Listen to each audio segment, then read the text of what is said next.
আলাইহিস সালাতু ওয়াস সালামের মাধ্যমে আসমান থেকে প্যারা হাবিব সাল্লাল্লাহু আলাইহি ওয়াসাল্লামের কাছে নাযিল করেছেন। প্যারা হাবিব আপনাকে আর আমাকে জানিয়ে দিয়েছেন সমস্ত হুকুমগুলোর মাঝে রব্বে করিম এমন এক দামি হুকুম রেখেছেন, যেই হুকুমটা দেওয়ার জন্য, যেই উপহারটা দেওয়ার জন্য, যেই আদেশটা দেওয়ার জন্য মহান রব্বে করিম জিবরাইল আলাইহিস সালাতু ওয়াস সালামকে ব্যবহার করেন নাই। আপনার আমার প্যারা হাবিব আকায়ে নাম্বার তাজদার মদিনা মুহাম্মদ মুস্তাফা মুহাম্মদুর রাসূলুল্লাহ সাল্লাল্লাহু আলাইহি ওয়াসাল্লামকে মসজিদে হারাম থেকে, মসজিদুল আকসা থেকে, মসজিদে বাইতুল মামুর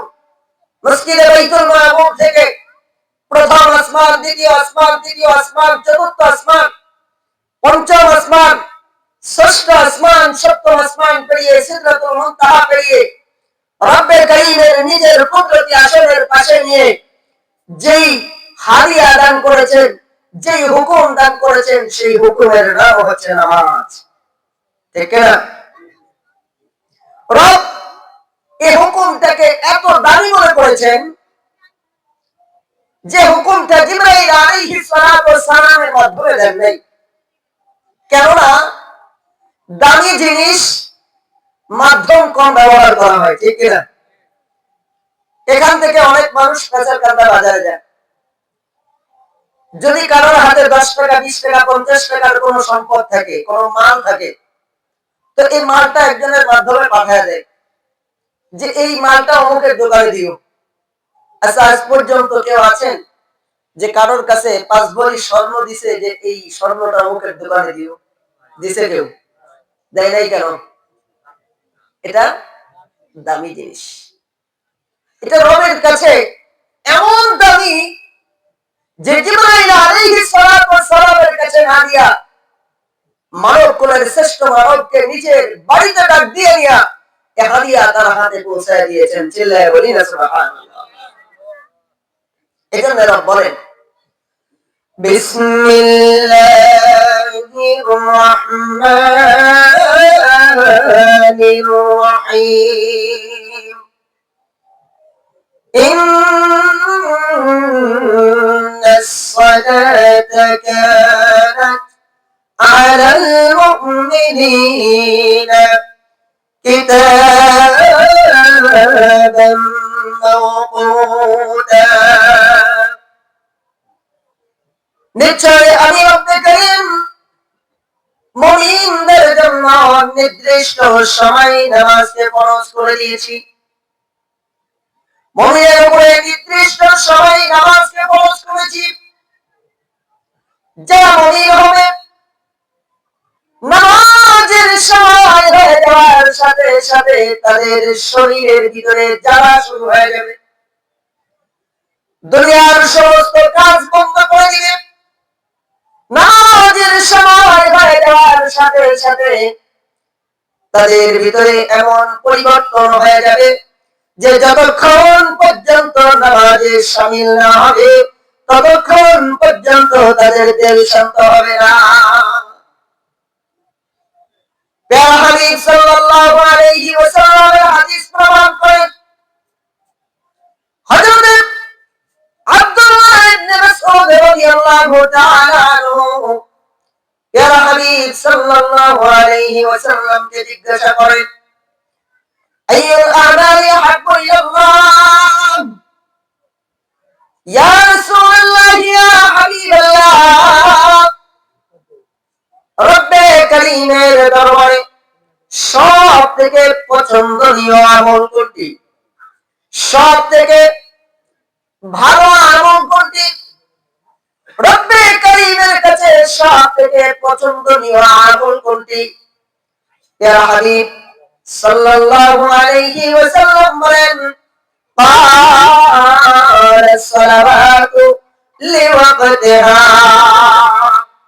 ওয়াক্ত মতো নামাজ আদায় করা, সময় মতো নামাজ আদায় করা রব্বে করিমের কাছে সব থেকে প্রিয় আমল।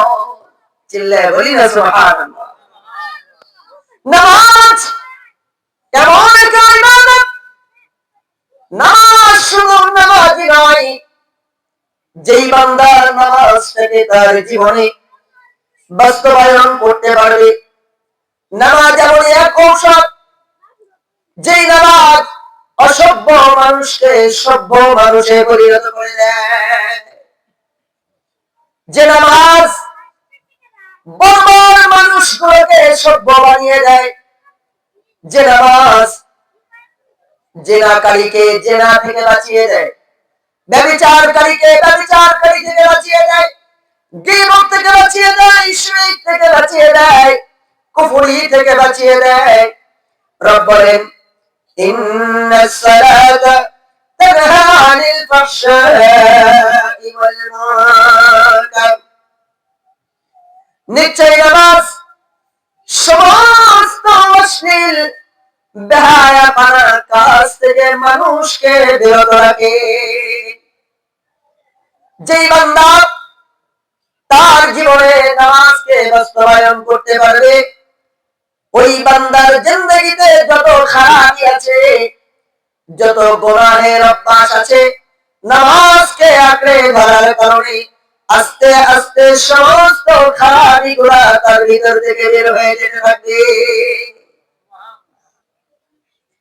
এজন্য প্যারা হাবিব বলে, নামাজ এমন একটা ইবাদত, যেই বান্দার জিন্দেগিতে নামাজ আছে, ওই বান্দার পারিবারিক জীবন সুন্দর, সাংসারিক জীবন সুন্দর, সামাজিক জীবন সুন্দর, রাজনৈতিক জীবন সুন্দর, রাষ্ট্রীয় জীবন সুন্দর, কবরের জীবন সুন্দর, মিজানের জীবন সুন্দর, ফুলসিরাতের জীবন সুন্দর, পরকালের অনন্তকালের জিন্দেগি সুন্দর। আর যার জিন্দেগিতে নামাজ নাই, তার পারিবারিক জীবন, সাংসারিক জীবন, দাম্পত্য জীবন, সামাজিক জীবন, রাজনৈতিক জীবন, রাষ্ট্রীয় জীবন, কবরের জীবন, মিজানের জীবন, ফুলসিরাতের জীবন, দুনিয়া আখিরাত উভয় জিন্দেগি, কোন জিন্দেগিতেই সুখ শান্তি আর সফলতার মুখ সে দেখতে পাবে না। এজন্য দোস্ত, যেই বান্দার জিন্দেগিতে নামাজ নাই, এই বান্দার জিন্দেগি কখনো সুন্দর হতে পারে না। তার বাহ্যিক দৃষ্টিতে দেখা যাইতে পারে সে সুখী, মাগার ভিতরগতভাবে খবর নিয়ে থাকেন, তার কোন জিন্দেগিতেই প্রকৃত সুখ শান্তি নাই। যেই পরিবারে নামাজ নাই, এই পরিবারের ভিতরে কোনো শান্তি নাই। ছেলে নিয়ে অশান্তি, মেয়ে নিয়ে অশান্তি, স্ত্রী নিয়ে অশান্তি। একটা ছেলে গাঁজা খায়, একটা মেয়ে পরক্রিয়া করে, নিজের বিবি পরক্রিয়া করে। নামাজ না থাকার কারণে ওই ঘরটা জাহান্নামের মতো পরিবার হয়ে গেছে। নামাজ না থাকার কারণে ওই পরিবারের ভিতরে বিন্দু পরিমাণ কোন সুখ শান্তি আর সফলতা নাই। আর যে পরিবারের ভিতরে নামাজ আছে, স্বামী নামাজ আদায় করে, স্ত্রী নামাজ আদায় করে, সন্তানেরা নামাজ আদায় করে, বাবা মা নামাজ আদায় করে, ওই পরিবারের ঘরের ভিতরে খানা খাওয়ার চাউল না থাকতে পারে, কিন্তু রব্বে কারীমের আরশে আজিম থেকে ওই ঘরের উপরে প্রতিনিয়ত সুখ শান্তি আর সফলতা নাযিল হতে থাকে। এজন্য দোস্ত, ঘরে যদি সুখ শান্তি আর সফলতা চাই, নামাজের বিকল্প কোন রাস্তা নাই। একজন মানুষ যখন নামাজের জন্য প্রস্তুতি গ্রহণ করে, পবিত্রতা অর্জন করে, ওযু করে, গোসল করে, আসমানের মালিক, আরশে আজিমের মালিক মহান রব্বে করিম আসমানের ফেরেশতাগুলোকে ডাকতে থাকে, ও ফেরেশতারা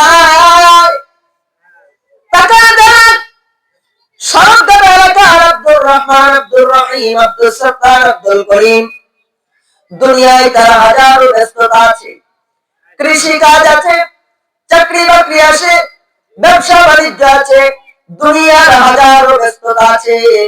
সমস্ত ব্যস্ততাকে পিছিয়ে ফেলে রেখে আমি রব্বে কারীমের দিদার করার জন্য প্রস্তুতি নিচ্ছে।